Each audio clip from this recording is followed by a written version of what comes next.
Olá, meus jovens, tudo bom com vocês? Estão lembrando de tomar água, pelo amor de Deus? Gente do céu, tá quente demais, socorro. Então, para combinar com esse calor inteiro, intenso, né, forte, a gente vai estudar intervalos para proporção amostral, né?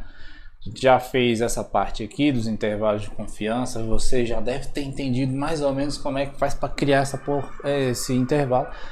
A gente fez para a média amostral também e agora vai fazer para a proporção. É bem parecido, só que é um pouquinho diferente, né? Qual é a diferença? A diferença é que a proporção não se distribui de forma normal, né?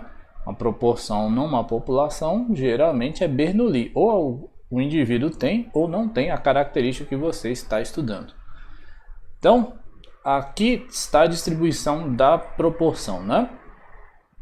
Em uma população que você vai determinar, eu chamei de X a característica que a gente vai estudar. Então, pode ser que a pessoa não tenha com a proporção, a probabilidade, né, de 1 menos P, ou ela tenha com uma proporção P, certo? E aí o que a gente vai fazer? A gente vai supor uma coisa engraçada, né? A gente vai supor que a gente conhece o valor de P, mas não vai botar o valor de P. Isso para criar um modelo teórico, certo? Então, quando a gente fizer lá uma amostra, né, de tamanho N, esse troço aqui, ele não vai ter distribuição normal, porque nenhuma dessas daqui são normais, né? Todas essas daqui são Bernoulli. Né? Mas o teorema central do limite ele diz que se a gente pegar um n grande, né? Aqui geralmente o n é maior ou igual a 30 para distribuições simétricas. Então, quanto mais simétrico você acha que é a proporção lá na população, n igual a 30 resolve. Se não for simétrico, né? Se não for simétrico, vou anotar aqui embaixo. Certo?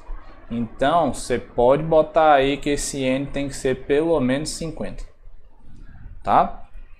Se não for a proporção, se não for perto de meio, então melhor botar mais gente nessa amostra aí para ter a garantia de que o n é suficientemente grande para que esse estimador da proporção tenha uma distribuição normal, né? Com média a proporção em si e variância P vezes 1 menos P, porque é a variância da Bernoulli, dividido por N, que é o tamanho da amostra. Beleza? Então, não esqueça, né? Isso daqui que está aqui, né? Aqui é a média e aqui é a variância, certo? Sempre uma distribuição normal. Beleza? Então, como a gente já fez essa construção para o intervalo da média amostral, ele é quase a mesma coisa. O que muda é aqui, ó, na variância, né? Você ia botar aqui o desvio padrão, que é o erro padrão, né, da aproximação do estimador que você está fazendo. Ao invés de ir lá o sigma, vai essa fórmula agora, né? Então, quando você tem lá uma característica na população que aparece com probabilidade P, o intervalo de confiança, né, ao nível de gama aqui pode ser 95, 99, por aí vai ser o quê? A proporção da amostra menos esse Z gama sobre 2, né, que é o valor crítico na distribuição normal, padrão, vezes o desvio padrão da distribuição de P, né? Então, aqui a gente construiria, teoricamente, né? Aqui tem que até botar aqui, né? Teoricamente, essa baderna aqui, né? Porque tá vendo que o intervalo depende do P, né? E se você quer estimar o valor da proporção com o intervalo de confiança, e você sabe o valor da proporção, para que você vai criar um intervalo de confiança se você sabe o valor da proporção, né? Teoricamente seria isso, né?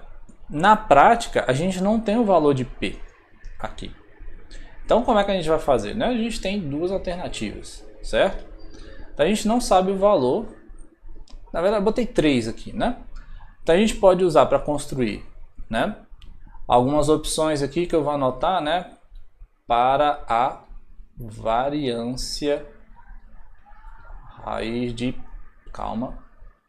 P menos P sobre N, certo? Então, a gente pode usar um valor observado do P. Isso é uma estimativa que a gente diz que é otimista, porque a gente faz uma amostra e supõe que essa amostra é perto da proporção da população, né? A gente pode usar o valor máximo desta função aqui, que é 1 sobre 4. Aí aqui é uma estimativa conservadora, né? Porque dentre todos esses valores aqui, o valor máximo que isso pode acontecer é 1 sobre 4, certo? E aí a gente colocaria esse 1 sobre 4 ali. E isso fala assim, é o máximo. Pode ser menor? Pode, né? Mas é o máximo, por isso a gente chama de estimativa conservadora.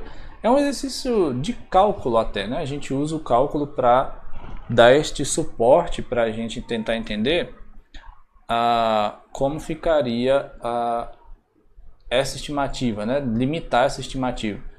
Então, vamos fazer aqui esse 2 bem aqui assim, ó. Faz de conta que você tinha uma função que é isso daqui, né?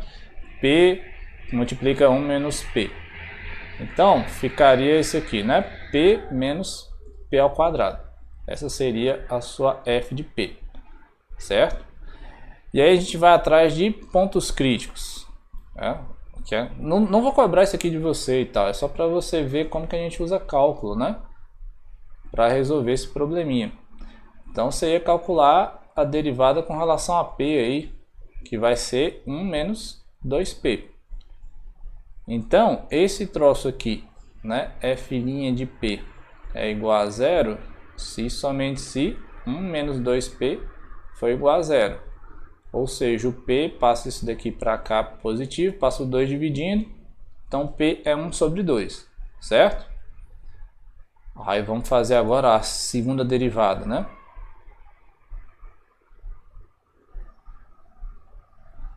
A segunda derivada vai ser o f duas linhas de P, que é a derivada disso daqui, então dá menos 2, né? Portanto, P igual a meio é ponto de máximo, né? E quando você botar meio aqui, ó, deixa eu ver aqui, pera, calma, eu vou puxar para onde? Não sei nem para onde que eu vou puxar aqui, vou puxar assim, ó. F de 1 sobre 2 vai ficar meio, e aí é 1 menos meio, que dá meio. É 1 sobre 4, que é esse trocinho aqui, né? Ficou assim, bem organizado, porque eu não tinha espaço, né? Então estou aqui na baderna, certo?